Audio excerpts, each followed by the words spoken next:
Hello students, नमस्कार। तो आज हम जो साइंस का कल पेपर दिया था शनिवार को, उसका डिस्कशन कर लेते हैं। ठीक है, आंसर देखते हैं उसके। तो पहला क्वेश्चन है, निम्नलिखित में से कौन एक ऐसा इकाई नहीं है which is not a SI unit. SI इकाई पता है ना आपको? बता चुका हूं मैं सारा। ठीक है, पढ़ना नहीं हो तो आप देख लेना वीडियो। ओम, एम्पियर, न्यूटन, कैलोरी। तो भाई आपको पता है ओम प्रतिरोध की एसआई इकाई है, बिल्कुल प्रतिरोध का एसआई मात्रक है ओम, ऐसे लिखते हैं ना ओम। एम्पियर करंट का, पता है करंट, प्रतिरोध माने रेजिस्टेंस, करंट का है एम्पियर को ए। न्यूटन बल का, फोर्स का एसआई मात्रक न्यूटन है। पर कैलोरी नहीं है भाई किसी का एसआई मात्रक। कैलोरी मात्रक तो है, नॉर्मल मात्रक है ऊर्जा का, पर एसआई मात्रक नहीं है। क्यों? ऊर्जा का एसआई मात्रक जूल है, जूल, कैलोरी नहीं है। तो कैलोरी नहीं है इसका आंसर। अगला क्वेश्चन देखो आप, 25 डिग्री सेल्सियस को केल्विन में बदलो। और मैं बता चुका हूं कि डिग्री सेल्सियस हो, केल्विन हो, फ़ारेनहाइट हो या र्यूमर हो, मैं चारों स्केल बता चुका हूं, पैमाने कि बदलना भी आ सकता है कि किसको किस में कैसे बदलें। डिग्री सेल्सियस को केल्विन में, या केल्विन को फ़ारेनहाइट में, या र्यूमर में। फॉर्मूला मैंने लिखा हुआ है, टेबल देख लेना। फिलहाल बात हो रही है डिग्री सेल्सियस दिया हुआ है, केल्विन में बदलना है। तो हमें याद होना चाहिए कि डिग्री सेल्सियस में किसी को बदलना है ना, तो उसमें केल्विन में बदलना है। तो डिग्री सेल्सियस में जोड़ दो आप 273, केल्विन में बदल देंगे। तो देखो आप, केल्विन में बदलना है तो डिग्री सेल्सियस में 273 डिग्री जोड़ दो। तो भाई यहाँ पे 25 दिया हुआ है ना, तो 25 प्लस 273 कर दो आप। 5 और 3 8, 7 और 2 9, 298 degree kelvin. This is the answer. Kelvin को यदि, सेल्सियस को यदि केल्विन में बदलना है तो 273 जोड़ दो, सिंपल। और वहीं दूसरी ओर सेल्सियस को यदि, केल्विन को यदि सेल्सियस में बदलना होता तो क्या करते? 273 को घटा देते। ठीक है, ओके। मैंने बनाया था इसका एक पैमाना आपको, रिलेशन का एक मैंने शॉर्टकट बनाया था आपको, वो सब में अप्लाई होता है, चाहे सेल्सियस हो, फ़ारेनहाइट हो, चाहे र्यूमर हो, चाहे केल्विन हो, चारों में वो लगेगा, याद कर लेना उसको। अब अगला क्वेश्चन देखो आप, ऊष्मा को मतलब हीट को मेजरमेंट कैसे करते हैं बताओ? कैलोरी मीटर से नापते हैं भाई। ऊष्मा को कैलोरी में मापते हैं, कैलोरी मीटर। माना कि कैलोरी एसआई मात्रक नहीं है, एसआई मात्रक ऊष्मा का जूल है, पर कैलोरी भी एक और मात्रक है। तो ऐसे याद कर लेना, ऊष्मा को मापते कैलोरी मीटर में, और थर्मामीटर से क्या नापते थे? टेम्परेचर मेजरमेंट करते थे। ठीक है, अगला क्वेश्चन बच्चों, ठोस पदार्थों के माध्यम से, ठोस जो पदार्थ हैं सॉलिड, ऊष्मा केवल डैश डैश के माध्यम से प्रवाहित होती है। कि सॉलिड में ऊष्मा का संचरण इनमें से जो विधि दे रखी है किस माध्यम से होगा? बताओ, ठोस में किससे होगा? पढ़ो ऑप्शन। चालन, संवहन, विकिरण या नहीं होती है? भाई संवहन से कैसे होगी? संवहन में तो पॉसिबल ही नहीं है, याद करो आप। और विकिरण में भी नहीं हो सकती, क्यों? विकिरण में, विकिरण और संवहन में क्या होता है?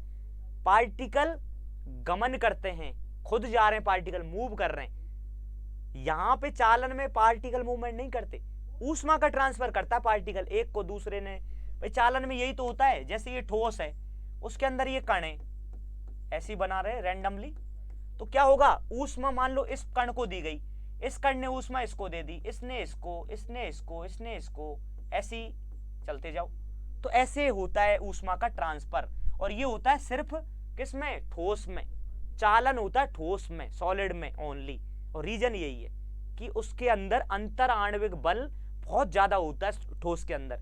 इसी कारण जो मॉलिक्यूल्स होते हैं वो बहुत नजदीक होते हैं, उनमें ऊष्मा का ट्रांसफर आसानी से हो जाता है, एक कण से दूसरे में, दूसरे से तीसरे में। तो वो प्रक्रिया कहलाती है चालन। कि भाई कण मूवमेंट नहीं कर रहा, सिर्फ ऊष्मा का ट्रांसफर कर रहा है, एक कण दूसरे को, दूसरा अपने अगले को, वो अपने नेक्स्ट को, ऐसे ही ऊष्मा का ट्रांसफर हो जाता है। उदाहरण पता ही है कि हम एक रॉड को गर्म करें, पानी की को, कोई भी रॉड है, पानी गर्म करने का उदाहरण नहीं लेते हैं, कोई नॉर्मल रॉड को गर्म करें, एक सिरा गर्म करो, दूसरा सिरा भी थोड़े समय के बाद ऑटोमेटिक गर्म हो जाता है चालन प्रक्रिया के द्वारा। और ये अलग अलग है। संवहन और विकिरण तरल या गैसेज में ही होगा, ठीक है, आगे देखो। एक सौर कुकर में, अच्छा क्वेश्चन है ये, बहुत बेसिक है। सौर कुकर में उपयोग के लिए किस तरह का दर्पण उपयुक्त होता है? कि जो सोलर कुकर होते हैं ना, उनमें दर्पण कौन सा यूज करते हैं? मैंने कहा ना, दर्पण हो चाहे लेंस हो या कोई भी चीज है, वो क्यों उपयोग में आ रही है, कारण क्या है? उसके गुण के कारण। तो ध्यान करो, सोलर में क्या करना है हमको? सोलर कुकर में सौर ऊर्जा लेनी है, सोलर एनर्जी को बदलना है हीट एनर्जी में, राइट? तो क्या करेंगे, जो ऊष्मा, जो ऊर्जा आ रही है, सोलर एनर्जी आ रही है, उसको एक जगह इकट्ठा करना है। कि भाई लाइक ऐसे आ रही होगी प्रकाश की किरणें, तो उनको एक बिंदु पे इकट्ठा करना है, कन्वर्ज करना है। कन्वर्ज का काम कौन करता है? याद करो, अवतल दर्पण करता है। अवतल दर्पण लाइक दिस, ऐसे होता है अवतल दर्पण। कैसे भी बना लो, ये अवतल दर्पण है। मतलब जिसका धसा हुआ होता है, परावर्तक सतह जिसकी धसी हुई हो, तो दिस इज अवतल दर्पण। एक साइड पॉलिश है इसकी, इसका जो उभरा हुआ भाग वो पॉलिश होता है अवतल दर्पण का, धसा हुआ भाग परावर्तक की तरह कार्य करता है। तो अवतल दर्पण इज द आंसर। क्यों? ये कन्वर्जिंग मिरर है, कन्वर्ज करता है प्रकाश की किरणों को, इकट्ठा करता है एक जगह। और वही हमें चाहिए कि इकट्ठा हो, जब प्रकाश की किरण एक जगह इकट्ठा होंगी तो ऊष्मा में बदल जाएंगी, ताप को बढ़ाएंगी, किसी वस्तु के टेम्परेचर को बढ़ाएंगी, एक जगह इकट्ठी होंगी तो अवतल दर्पण। अगला क्वेश्चन है, पृथ्वी की सतह पर सौर विकिरण का अवशोषण किसकी उपस्थिति के कारण होता है? मतलब पृथ्वी की सतह के आसपास या वायुमंडल में ऐसे कौन से अवयव हैं, कण हैं या पदार्थ हैं जो सोलर रेडिएशन को एब्जॉर्ब करते हैं? सिंपल, यही क्वेश्चन है। तो ओजोन बिल्कुल अवशोषित करती है सौर विकिरण का, बताओ। जलवाष्प, बिल्कुल जलवाष्प भी अवशोषण करती है सौर विकिरण का। तीसरा, carbon dioxide gas, green house gas है भाई। CO2 भी तो ग्रीन हाउस गैस है, टेम्परेचर बढ़ाती है क्योंकि वो एब्जॉर्ब कर रही है प्रकाश की किरणों को। तो तीनों ही करती हैं। CO2 का तो सबको पता है, पर इनका पता नहीं होता कई बार, जलवाष्प का और ओजोन का। कि ओजोन को हम अलग ही संदर्भ में पढ़ते हैं, पर ये तीनों सोलर रेडिएशन को एब्जॉर्ब करती हैं और धरती के तापमान को बढ़ाती हैं। ओजोन भी एक प्रदूषक है धरती पे, पृथ्वी की सतह पे ओजोन एक प्रदूषक है। वहीं दूसरी ओर यदि समताप मंडल में जो ओजोन है, वहां पर काम अलग है इसका, वहां हमारी लाइफ सेवियर है ये, वहां हमारी जीवन की रक्षा कर रही है ये ओजोन। पर धरती पे ये हमारे प्रदूषक की तरह काम करती है ओजोन, पता होना चाहिए आपको। तो आंसर इज तीनों, उपरोक्त सभी। अगला क्वेश्चन, ये फैक्ट है एकदम, याद होना चाहिए। परम शून्य तापमान, परम शून्य तापमान, एब्सोल्यूट जीरो टेम्परेचर किसको माना गया इनमें? तो इसको माना गया भैया -273 डिग्री सेल्सियस, इसको मानते हैं परम शून्य तापमान। फैक्ट है एक, नॉर्मल, याद होगा तो होगा वरना नहीं होगा, कोई लॉजिक नहीं। -273 डिग्री सेल्सियस को परम शून्य तापमान दिया गया है, नाम इसका। अब क्यों दिया है, कैसे है, वो बहुत लंबी कहानी है ना, पता होना चाहिए हमें। अगला क्वेश्चन बच्चों, और लास्ट क्वेश्चन शायद, प्लास्टिक के बारे में कौन सा कथन सही नहीं है? ये थोड़ा ऐसा क्वेश्चन है जो मैंने पढ़ाया नहीं है शायद आपको, फिर भी अच्छा क्वेश्चन है। क्यों? ऊष्मा से रिलेटेड है। बाकी का प्लास्टिक को हम केमिस्ट्री में पढ़ेंगे, अभी तक हमने प्लास्टिक के बारे में नहीं पढ़ा है, केमिस्ट्री में पढ़ेंगे उसको। पर अभी ये क्वेश्चन ये ऊष्मा से रिलेटेड है, ऊष्मा हमारा टॉपिक हो चुका है, तो मैंने ये क्वेश्चन ले लिया था। देखें आप, पहला क्वेश्चन गलत बताना है, कौन सा गलत है, सही नहीं है। प्लास्टिक लंबी कार्बन श्रृंखलाओं के बहुलक हैं, बिल्कुल। जो लॉन्ग चेन के पॉलीमर होते हैं कार्बन के, उनसे ही बनता है प्लास्टिक, बिल्कुल सही है ये सेंटेंस। अगला, प्रकृति में मतलब प्लास्टिक का जो नेचर होता है वो मजबूत भी होता है और तन्य भी होता है, बिल्कुल दोनों टाइप के प्लास्टिक मिलते हैं।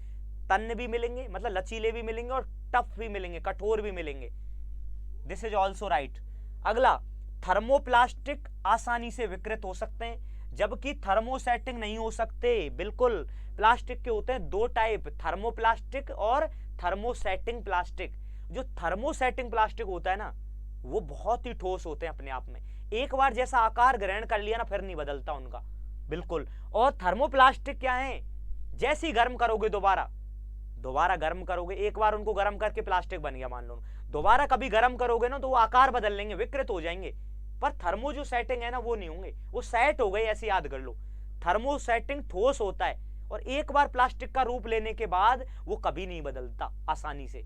अपवाद होंगे तो पता नहीं, नॉर्मली कभी नहीं बदलेगा थर्मोसेटिंग। एक बार जो आकार ग्रहण कर लिया तो वो नहीं बदलता, कभी विकृत नहीं होगा। वहीं थर्मोप्लास्टिक विकृत हो जाता है। ये भी बिल्कुल सेंटेंस सही है। गलत पूछा है ना इन्होंने। हाँ, ऊष्मा और विद्युत के अच्छे सुचालक हैं, बिल्कुल नहीं है। प्लास्टिक में करंट नहीं जा सकता, प्लास्टिक में करंट नहीं जाता। वही हीट के भी नहीं है सुचालक अच्छे। ये मतलब हीट के सुचालक क्यों अच्छे नहीं है, आप ये मत समझना कि भाई हीट, प्लास्टिक को हीट करें, हीट अप करें, हीटिंग दें तो वो गर्म नहीं होगा, गर्म तो होगा। सुचालक का मतलब कुछ और है। सुचालक का मतलब है कि प्रवाहित होने देते हैं अपने अंदर, कि प्लास्टिक को आप मीडियम के रूप में यूज करो, कि प्लास्टिक के माध्यम से ऊष्मा को एक स्थान से दूसरे पे पहुंचा रहे हो आप, नहीं हो पाता। चालक का मतलब है अपने अंदर प्रवाहित होने देना। लोहा, लोहे से प्लास्टिक हीट ट्रांसफर हो जाती है। लोहे को गर्म करो, एक किनारे को दूसरे तक पहुंच गई, हो गई ना ट्रांसफर। प्लास्टिक में नहीं होता। प्लास्टिक में क्या होगा, जैसी प्लास्टिक को जलाओगे, प्लास्टिक का एक कोना जल गया मान लो, तो वो जल ही गया, हट ही जाएगा, वो आगे नहीं भेजेगा ऊष्मा को खुद से, वो अपने आप ही जलेगी आगे वाला पार्ट। समझना आप, सुचालक का मतलब कुछ और है यहाँ पे। प्लास्टिक का ऊष्मा का सुचालक में ये मत समझना कि प्लास्टिक गर्म ही नहीं होती, कभी होगी गर्म तो, पर सुचालक नहीं है, हीट का ट्रांसफर नहीं होने देती एक किनारे से दूसरे की ओर। ये कंफ्यूज नहीं होना है, ठीक है। ये ऑप्शन गलत है कि ऊष्मा और विद्युत दोनों का कुचालक होता है, प्लास्टिक सुचालक नहीं होता है। तो आज क्वेश्चन हो गए आज के।